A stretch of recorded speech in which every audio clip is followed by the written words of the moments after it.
今や星の数ほどおる海賊たちの中でかの白ひげに並ぶ4人の大海賊の一人じゃ。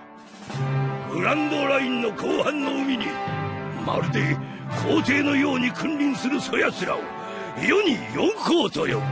Les Yonko sont les 4 grands empereurs qui dirigent le Nouveau Monde. Ils font partie de la Sendai Seiryuku, qu'on peut traduire par les 3 grands pouvoirs, avec les Chichibukai et les Amiraux. Ils sont au nombre de 4, comme je l'ai dit, et ils ont chacun des territoires. Ils sont très influents, mais leur force ne repose pas seulement sur leur pouvoir personnel, mais également sur leur armée. Dans le chapitre 907, on apprend la raison pour laquelle Garp est considéré comme le héros de la marine. On apprend que c'est grâce aux Rocks, un équipage jusque-là inconnu, que cela fut possible. Et si j'ai bien compris les dires de Garp, Big Mom et Kaido en faisaient partie. On peut donc supposer certaines théories sur la relation Big Mom-Kaido. En effet, il est possible que leur relation soit du même type que celle de Zoro et de Sanji. Je dis ça par rapport au surnom que ces deux-là se donnent. Kaido appelle Big Mom la harpie, tandis que cette dernière appelle la créature la plus forte du monde, la chose. Je sais pas pour vous, mais moi, ça me fait fortement penser à la relation Sanji-Zoro. Après, je peux me tromper, mais voilà. Mais ce qui m'a fait vraiment tiquer, c'est que Garp a rappelé que si jamais deux Yonko venaient à s'unir, ce serait un désastre sans entendement. Mais une question me taraude de l'esprit, et c'est pourquoi ? Pourquoi les marines et le gouvernement mondial redoutent tant l'alliance entre deux Yonko?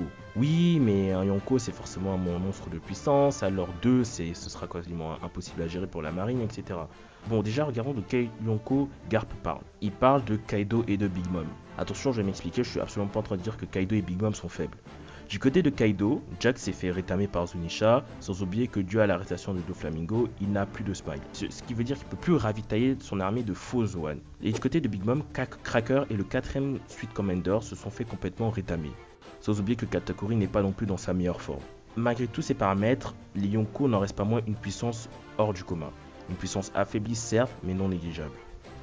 Sauf que du côté de la marine, on a 4 amiraux qui peuvent largement faire face au commandant. On a également des vice-amiraux puissants comme Momonga qui peuvent facilement faire face au Smile, sans oublier Garp qui je pense a un niveau égal si ce n'est supérieur à celui d'un amiral. N'oublions pas qu'on a toujours Sengoku qui lui est toujours prêt à aider la marine je pense. Et pour finir, ils ont également le CP Aegis Zero qui constitue une puissance très forte. Après, certains me parleront peut-être des alliés des Yonko. Du côté de Kaido, comme allié vraiment puissant qu'on connaisse, on a Drake qui est une supernova. Personnellement, je ne pense pas que le but d'une supernova soit d'être à la solde d'un Yonko toute sa vie. Je pense que Drake s'est mis sous la tutelle de Kaido afin de circuler plus rapidement dans le nouveau monde.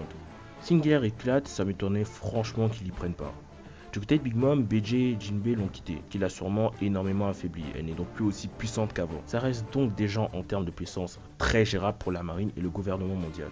Mais du coup, pourquoi est-ce qu'une alliance est tant redoutée entre ces deux-là? Pour répondre à cette question, je pense qu'il faut se demander quels sont les impacts que ça aurait sur le monde de One Piece. Bon, bien évidemment, on mettra de côté le fait que toutes les puissances de la marine soient réquisitionnées pour la rêverie en ce moment. Ça va de soi. La première serait le déséquilibre. Les Yonko possèdent des terres et si jamais ils venaient à être vaincus même par la marine ou le gouvernement mondial, ces terres seraient livrées à elles-mêmes et ce serait un vrai désastre. Elles peuvent être attaquées par d'autres pirates, ce qui donnera d'autres problèmes à la marine. On a d'ailleurs vu l'exemple après la défaite de Shirohige après Marineford. La seconde serait sûrement les dégâts. Les dégâts d'un tel affrontement, Yonko affaibli ou non, serait complètement désastreux. Il n'y a qu'à voir l'état de Marineford après le combat de Kinji no Shiki, Garp et Sengoku. Et je pense que c'est de ça que Garp voulait vraiment parler. La troisième raison serait le bouleversement des pouvoirs. Le statut de Yonko a été, je pense, instauré par le gouvernement mondial, le Gorosei ou plutôt Im-sama. C'est une façon pour eux de contrôler le monde avec les deux autres grands pouvoirs. Et si jamais deux Yonko venaient à s'unir dans le but de faire tomber le gouvernement mondial, ce serait considéré comme une espèce de faute de la part des personnes qui ont instauré ça, et ce serait un déshonneur pour eux. Et la dernière des raisons serait la suite.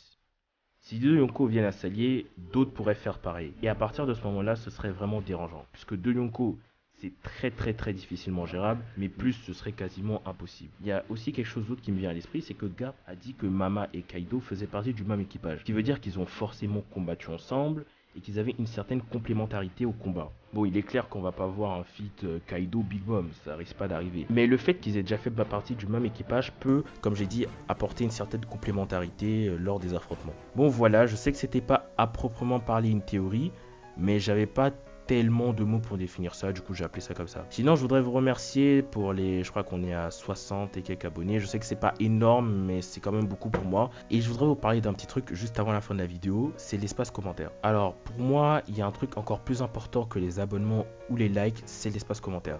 Parce que l'espace commentaire c'est là où vous dites ce que vous avez pensé de la vidéo, c'est là qu'on voit réellement votre avis. Vous pouvez très bien mettre un pouce bleu mais ne pas trouver la vidéo parfaite, ce qui est tout à fait normal.